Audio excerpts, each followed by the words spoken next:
오늘도 하나님께서 말씀과 성령과 되게 하실 줄로 믿습니다. 저는 장로께서 봉독해 주신 말씀을 근거로 해서 따라해서 새해를 바라보며 새해를 바라보며 라는 제목을 가지고 은혜를 나누고자 합니다. 히브리 말로 새 인사가 그렇게 말씀드렸죠. 토브 로시 하샤나 바라크 샬롬 기억나세요? 토브 로시 하샤나 바라크 샬롬. 자, 이것이 그 이스라엘인들의 새 인사인데, 자, 우리 말로는 새해 복 많이 받으세요. 우리 옆 사람과 인사하겠습니다. 새해 복 많이 받으시기 바랍니다. 히브리 말로 할까요? 토브 로시 하샤나 바라크 샬롬. 하샤나 바라크 샬롬. 아멘. 오늘도 하나님께서 우리에게 올해에 큰 복을 주실 줄로 믿습니다. 자, 보니까 여기 토브라는 말이 나오는데요. 토브는 하나님께서 첫째 날, 둘째 날 없죠. 셋째 날, 넷째 날, 다섯, 여섯째 날 창조를 만드시고 심히 보시기에 좋았더라 하는 말씀이 이 토브거든요. 좋았다, 선하다라는 말씀이 토브인데, 이 의미의 뜻을 보면은 좋다, 선하다, 또는 퍼펙트, 완벽하다, 또는 아름답다, 또는 질서가 세워졌다, 완전하게. 토브라는 말은 그래서 하나님께서 하시고자 하는 그 뜻을 처음에 자신이 세우시고 완벽하다고 말씀하신 것에 대한 질서의 회복을 말하는 거예요. 그것이 선이라는 거예요. 우리가 생각하고 뭐 거룩하고 이렇게 좋고 나쁘고 이런 선이 아니고, 하나님께서 원래 계획하셨던 뜻이 완벽하게 세워졌다고, 완전하게 세워진 질서를 말하는 것입니다. 아멘? 그것이 토브라는 말이에요. 올 한해 토브의 해가 되시기를 주의 이름으로 축원합니다. 롯이라고 하는 것은요, 머리예요, 머리. 교회의 머리 누구예요? 예수 그리스도죠. 머리. 보면 첫 해, 먼저니까. 하샤나는 해를 말하는 것이고, 로시아사나 새해, 이렇게 되는 거죠. 새해. 바라크는 축복이라는 말이신데요. 뭐가 축복이냐? 하나님의 뜻이 내 안에서 이루어지고 적용되는 것이 바라크 축복이라고 합니다. 아멘. 하나님의 뜻, 하나님의 말씀이 내 안에서, 다른 뜻에서 아니에요. 내 안에서 이루어지고 적용되는 것이 바로 축복이라고 하는 사실입니다. 아멘. 그런 축복이 여러분에게 있기를 주의 이름으로 축원합니다. 1차적인 특징으로는 납작 엎드리는 뜻이 있어요. 축복에 납작 엎드리다는 뜻이 있어요. 하나님께서 가시떨기나무에서 모세가 탈 때 너의 선 딸은 거룩한 땅에 신을 벗으라, 납작 엎드려라, 그렇게 말씀하셨죠. 여호수아가 군대장관에게 만나서 납작 엎드려라, 그렇게 말씀하셨죠. 축복이라는 것은 납작 엎드릴 때 임하는 것입니다. 한마디로, 다른 말로 경배할 때, 예배할 때 축복이 임하게 된다는 것을 믿으시기를 주의 이름으로 축원합니다. 납작 엎드리다 이꼬로 예배하는 거예요. 예배 이꼬로 납작 엎드리는 거죠. 이 예배란 말은 영어로 worship, 두 단어가 worsh라고 하는 가치와 배라고 하는 ship이 합성어예요. 앞에 worship. 그러니까 worsh는 가치가 있다. 뭐 할 때? 배의 가치가 있다. 이게 무슨 뜻이냐? 배의 가치가 있다가 이제 예배라는 뜻이 됐는데, 예전에 배러의 영화를 보면요, 노예들이요 북소리 맞춰서 다 노를 졌잖아요. 둥 치면 밀고, 둥 치면 잡아당기고, 둥둥둥둥 하면서 노를 절어가는 거예요. 배 밑에 비창에서 둥둥둥둥 하면서 밀고 땡기고. 이게 예배라고 하는 거죠. 모두가 북소리에 딱 맞춰갖고 하나님을 찬양하고 하나님을 기뻐하고 하나님의 음성을 듣는 데서 워십이라는 단어가, 그럴 때에 이 노예들이 가치가 있게 되는 거예요. 아멘. 하나님을 찬양할 때에 북소리에 둥둥둥둥 맞춰서 하나님을 찬양하고 노래할 때에 그들은 가치가 있게 됐다. 그래서 워십이라는 단어가 나오게 된다는 것입니다. 그것이 축복이에요. 예배가 바로 축복이에요. 예배를 통해서 하나님의 뜻이 내 안에서 이루어지고 적용되는 것을 말하는 거예요. 그래서 예배가 축복이라고 하는 것입니다. 아멘. 누구나 모든 사람은 복받기를 좋아하죠. 중국 사람도 복을 엄청 좋아해서요. 복을 썼는데 어떻게 거꾸로 써놨어요? 왜? 하늘에서 보라고. 최소한도 중국 사람들은 영적인 사람들이에요. 복은 누가 주신다? 하나님이 주신 것을 알고 하나님 보라고 복을 거꾸로 달아놨어요. 또 어디에요? 말레이시아도 마찬가지예요. 복자를 엄청나게 많이 써놨어요. 우리나라도 복을 좋아하잖아요. 장롱에 보면 예? 장롱 바닥에 밑바닥에 보면 복자가 다 있어요. 옛날 장롱들 보면 항아리에도 복자가 새겨져 있고 예? 그렇지 않습니까? 이불에다가도 복자를 많이 새겨놨고. 근데 하나님께서 복을 주신데 어떨 때 복이 온다? 납작 엎드릴 때, 예배할 때 복이 임한다는 사실을 믿으시기를 주의 이름으로 축원합니다. 이렇게 납작 엎드릴 때, 또 바로 하나님을 높일 때, 자신을 낮추고 하나님을 높일 때 복이 임한다는 것입니다. 하나님을 찬양할 때, 하나님을 부를 때 하나님 어떻게 웃깁니까? 찬양함을 높일 수가 있는 거예요. 찬양한다는 말은 할랄입니다. 할랄. 할렐루야. 여기서 할렐루야 나오는데 할랄. 하나님만 자랑하고 하나님만 높인다는 뜻이 할랄이에요. 여러분 마음껏 하나님을 높이시기를 주의 이름으로 축원합니다. 그럴 때 축복이 임한다는 것입니다. 샬롬이 뭡니까? 평안이죠. 예? 그러므로 여러분 새해 하나님의 축복과 평강이 저와 여러분과 또 이 교회에 있기를 주의 이름으로 축원합니다.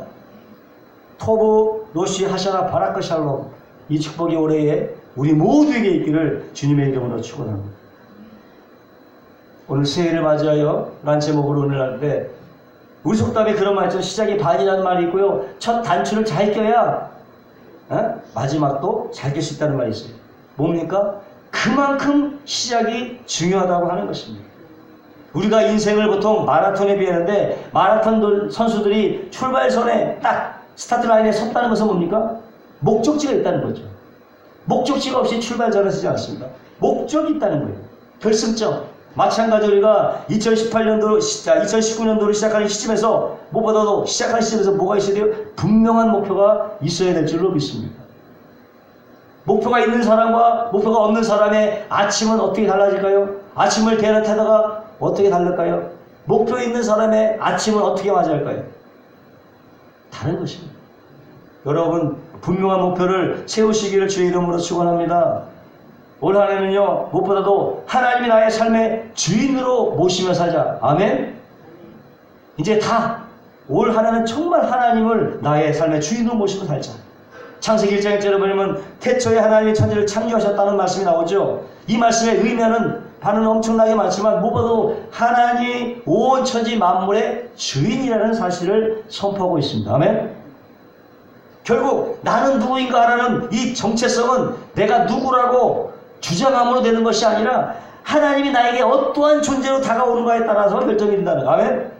하나님이 나에게 아버지로 다가오시면 나는 어떻게 됩니까? 아들이 되는 것이고, 하나님께서 나에게 목자로 다가오시면 나는 양이 되는 것이고, 하나님께서 신랑으로 다가오시면 나는 신부가 되는 것이고, 하나님께서 포도나무로 다가오시면 저는 가지로 다가가는 것입니다. 아멘. 하나님께서 나에게 어떻게 다가오느냐에 따라서 나의 정체성이 결정된다는 사실. 그런데 창세기에 하나님이 천지를 지은 창조주라고 말하고 있어요. 하나님께서 지금 뭐로 다가와요? 창조로 다가오기 때문에 저는 뭡니까? 피조물이라는 사실. 하나님이 주인으로 다가올게 나는 뭡니까? 종이라는 사실입니다. 아멘? 종이라는 거예요.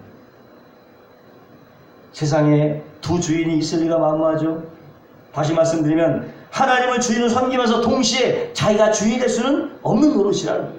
여기에 인간의 선택이 달려있습니다. 하나님을 나의 주인으로 삼느냐 아니면 나 자신이 주인이 돼서 살아가느냐, 인간의 선택이 달려있어요.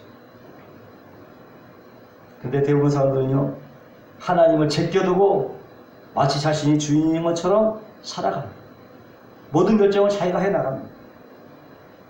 천상천하 유아독전 누구의 말을 듣지 않습니다. 그저 자신의 생각과 자기의 고집대로 살아가는 거예요. 분명히 이것이 하나님의 뜻인 줄 알지만은 그 길로 가지 않습니다. 그저 자기가 좋은 대로, 자기가 편한 대로 이기적인 동기와 정욕적인 욕심에 끌려 살아가는 것이 이 땅에서.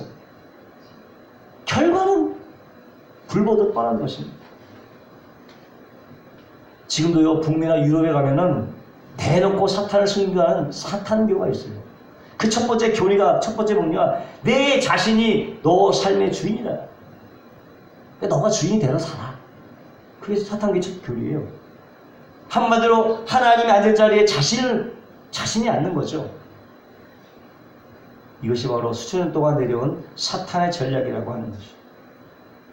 우리가 영화나 CF 광고를 보면요, 이런 사탄의 경고 메시지들이 은근히 들어있어요. 예전에, 지금은 그런 광고 안 하는데 윈스턴이라는 그 차 광고를 본 적이 있는데, CF 광고인데 한 사람이 윈스턴 차를 고속도로로 확 달리고 있어요. 근데 갑자기 어떤 차가 옆으로 쉥 하고 달려. 윈스턴 차를 모은 사람이 갑자기 열이 받았지. 이 도로길로 가는 게 아니에요. 갑자기 핸들 확 끌더니 막 산길로 막 가. 그러더니 고속도로 달렸던 그 차 앞에 산으로 들어와서 탁 앞에 딱 앞서서 딱 가는 거예요. 그러면서 하는 말이 나를 너무 쉽게 봤어? 딱 그러더니 길은 내가 만든다. 그게 산전은 나를 너무 쉽게 왔어? 딱 그러더니 내가 길을 만든다. 내가 길을 만든다. 그렇게 말하는 것입니다. 여러분, 길은 내가 만드는 게 아니에요. 다 하나님께서 만들어 놓은 길을 우리는 가는 것입니다. 우리의 길은 뭐냐? 모두가 길을 찾는 사람들이에요. 길을 가는 사람들이, 모든 인간은 길을 만드는 게 아니에요. 우리는 이미 만들어 놓으신 길을 찾아가는 것입니다. 아멘? 그 길을 찾는 사람이 바로 시온에 내려가 있는 거예요. 그렇지 않는 사람은 지금도 방황하는 거죠. 아멘. 올 한해 그 일을 확증하시고 그 길을 찾으시고 그 길을 확증하시기를 주의 이름으로 축원합니다. 이미 주어졌어요. 길은 이미 다 닦여져 있다. 우리 성경에 보면 우리 믿는 사람을 짐 짓는 자와 비유하잖아요. 집을 짓는 자. 사람이 하나님에서 무슨 집을 짓겠습니까? 솔로몬한테 너가 나를 위해서 무슨 성전을 짓겠느냐? 할렐루야. 하나님의 집은 이미 지어져 있어요. 아멘? 완벽하고 아름답게 지어져 있다는 사실. 하나님의 그 길도 완벽하게 다 닦여져 있다는 사실. 아멘? 찾는 것은 누구의 몫이에요? 우리의 몫이에요. 다 이 길을 찾으시고 다 이 집을 지으시기를 주의 이름으로 축원합니다. 하나님이 다 하시는 거예요. 내가 하는 것 전혀 없습니다.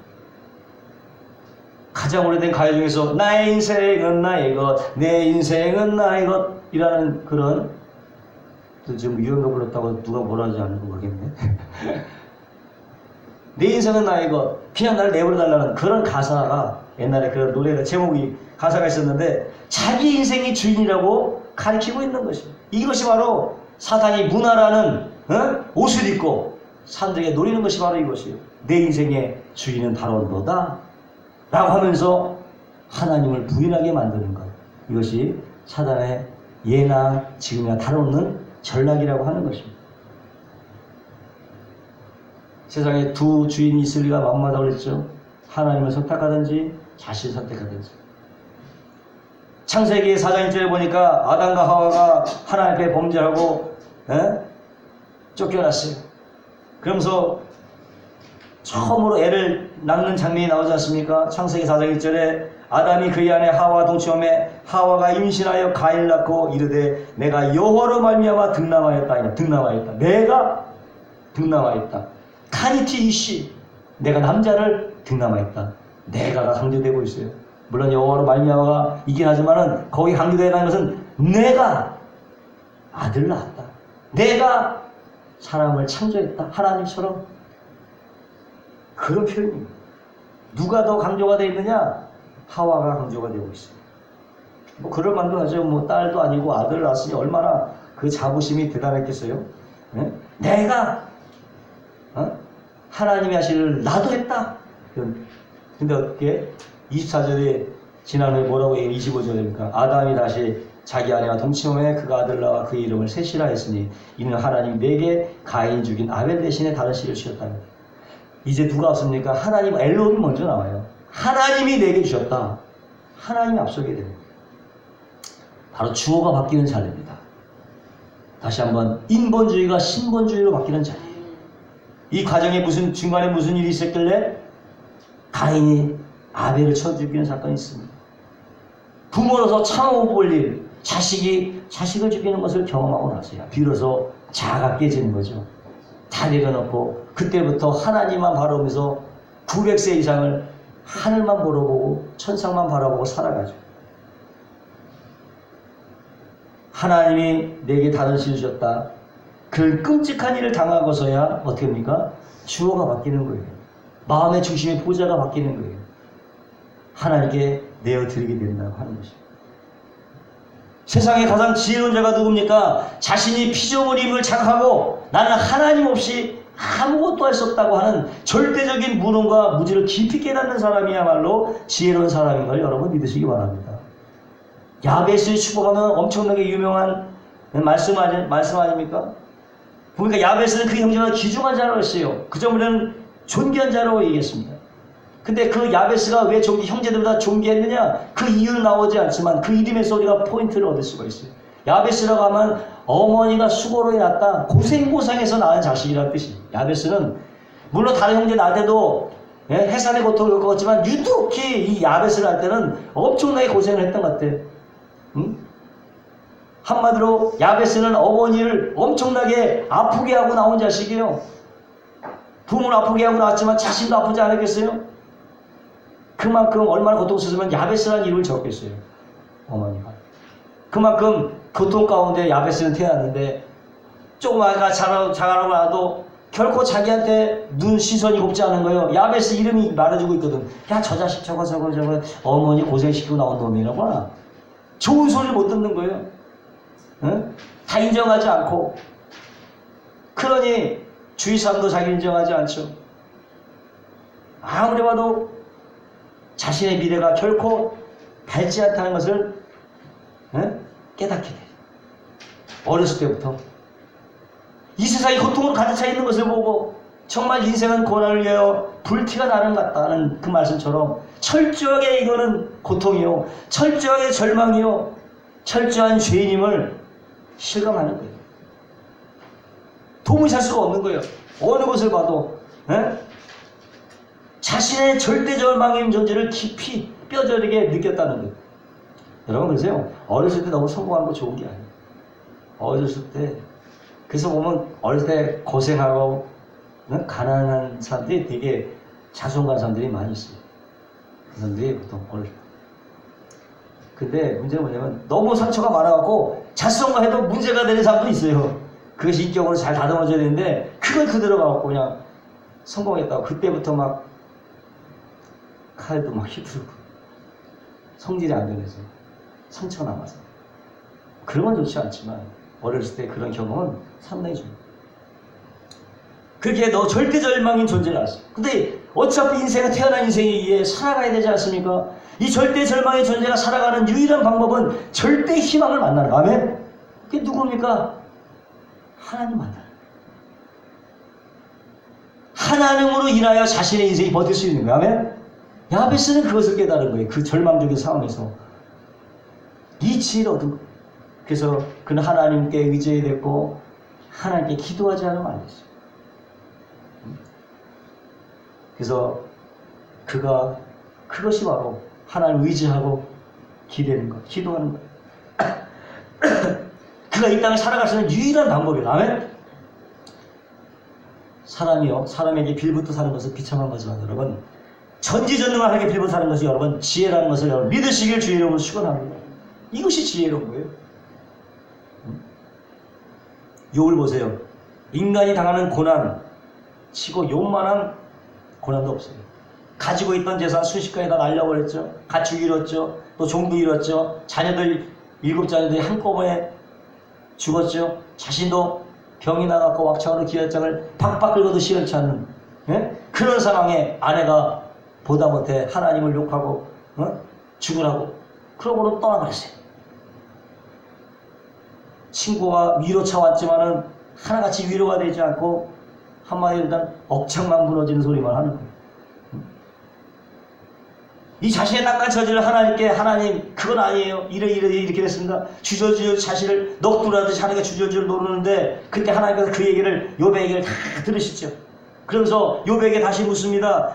욥께서 38장 4대 내가 땅에 기초를 놓을 때 내가 어디서 있는지 그것의 도량법을 누가 정하였는지 누가 그 줄에 그것 위에 띄었는지, 또 그의 주초는 무엇에 세웠으며 그 모기토기들은 누가 놓았는지, 바다가 그 못에서 터져나올 때에 문으로 그것을 가는 자가 누구인지. 죄송합니다. 까마귀 이 새끼가 배가 고파 오락할 때 누가 먹것을 주었고 말에 달리는 갈기를 누가 입혔으며 메뚜기처럼 뛰는 힘을 누가 주었느냐고 질문을 던지는데 참 하실 말씀도 많아요. 38장부터 39장까지 막 질문을 던지는 건데 한마디도 못해. 딱 결론적인 뭐냐? 딱 질문 두 가지예요. 너 그것을 아느냐? 두 번째, 너 그것을 할 수 있느냐? 너 아느냐? 너 할 수 있느냐? 그런 질문이에요. 요번 그 어느 것에도 한 가지도 답을 하지 못했습니다.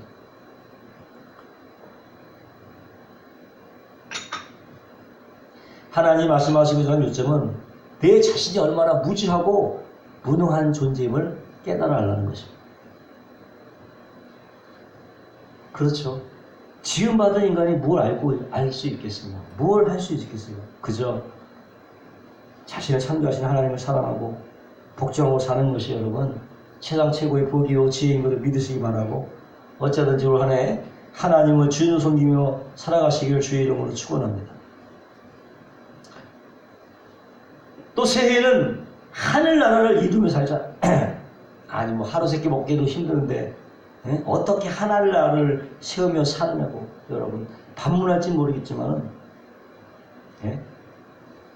참 보면 하루하루 사는 것도 참 버겁게 느껴지죠. 그러나 인생은 순식간입니다. 물법처럼 사라질 날이 온다는 거예요. 그 중국 대륙을 통일했던 진시황의 부귀영화가 지금 어디 있습니까? 솔로몬의 옛 그 영화가 어디 있습니까? 모든 길이 로마로 통한다던 그 위세당당한 로마 교황도 원래 흔적도 없이 사라져버리고 말았습니다. 그리 화려하지 못한 우리 인생 역시도 그냥 그렇게 가는 거예요. 이 세상 이상의 것들은 그렇게 가는 거예요. 그렇다고 뭐 세상을 막 살라 그런 얘기가 아니라 한 번뿐인 인생, 그것은 정말 고귀하고 소중한 것임을 믿으시기 바랍니다. 이 순간적인 찰나에 뭘 해야 되냐? 영혼을 건져 올리는 일을 하자는 아멘. 그 찰나의 순간에 영혼을 건져 올리는 이 일을 하자는 것입니다. 어디서?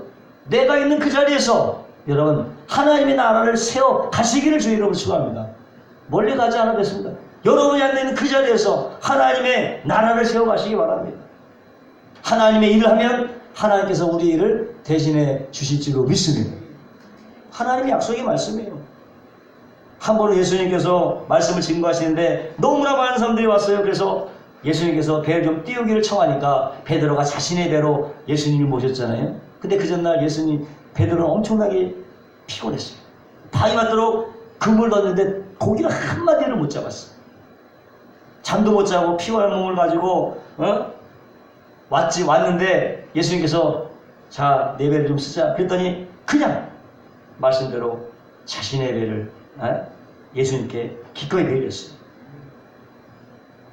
그런 베드로에게 예수님은 설교를 다 마치고 나서 빈손을 털면서 고맙네, 열심히 잘 살게나. 그냥 가지 않았다는 사실. 아멘?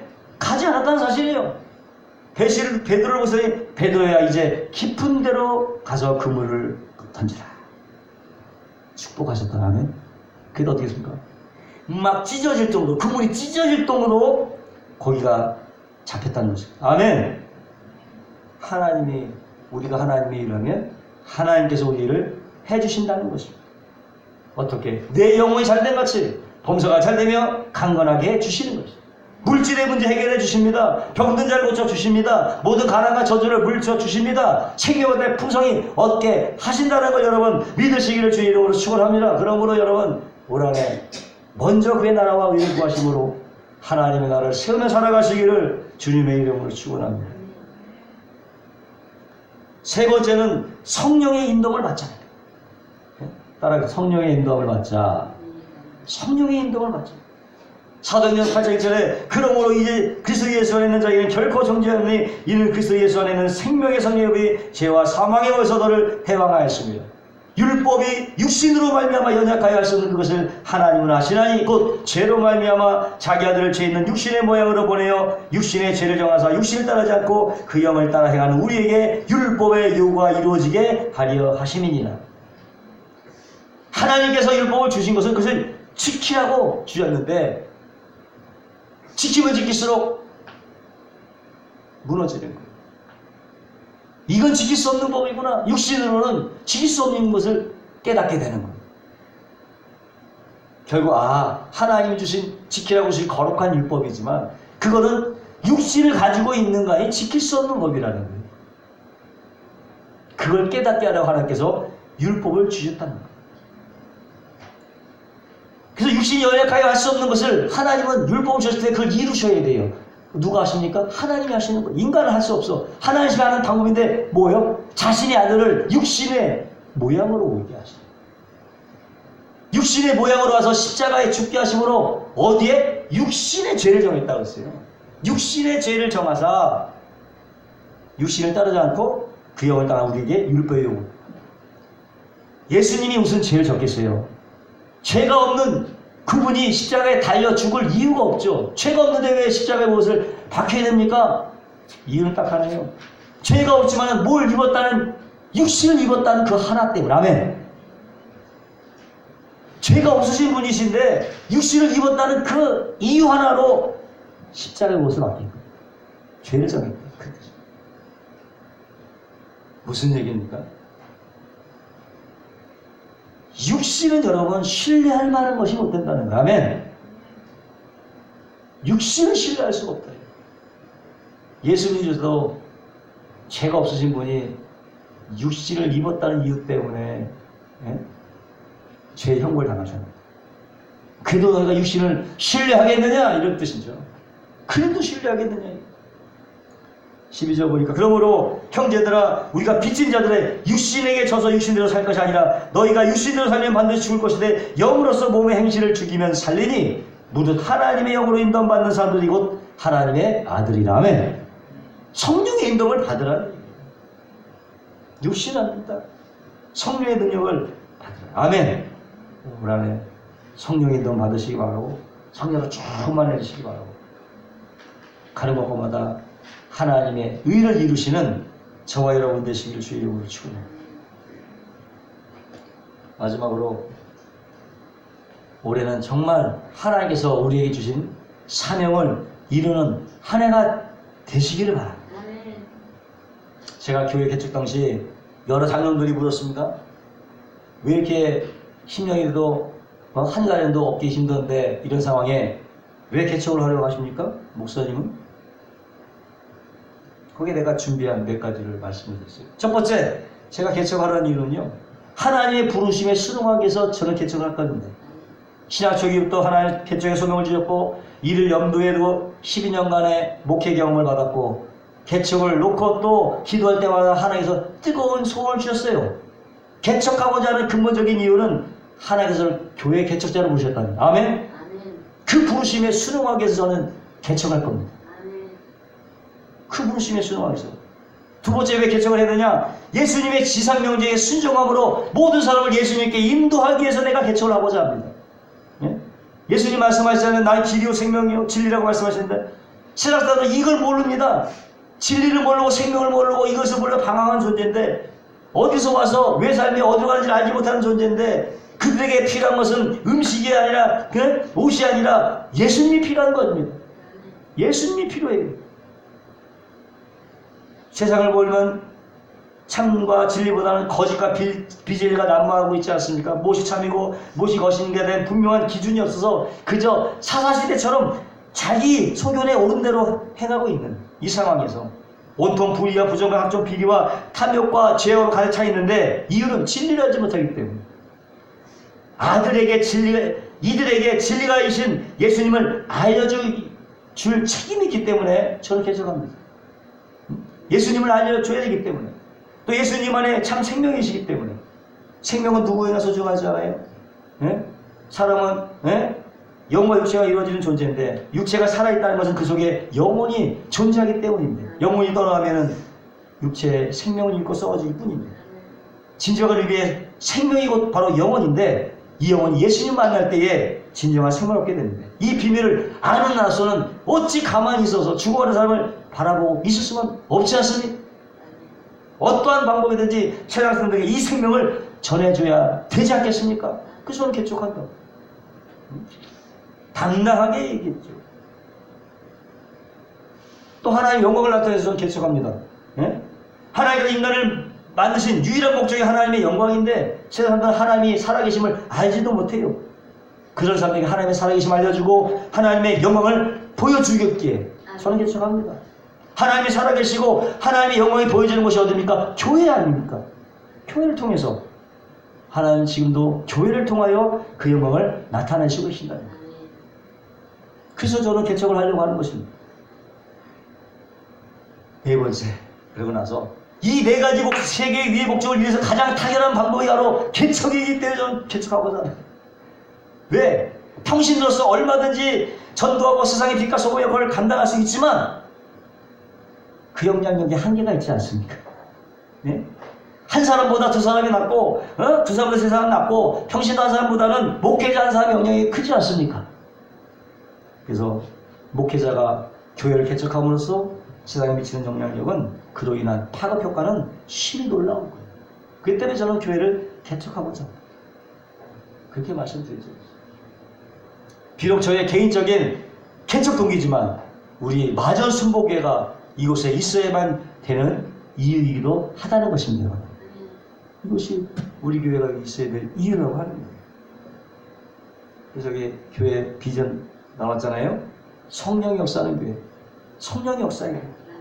예수님께서 부활실천으로 가장 성령의 도래로 말미암아 교회가 탄생했어요.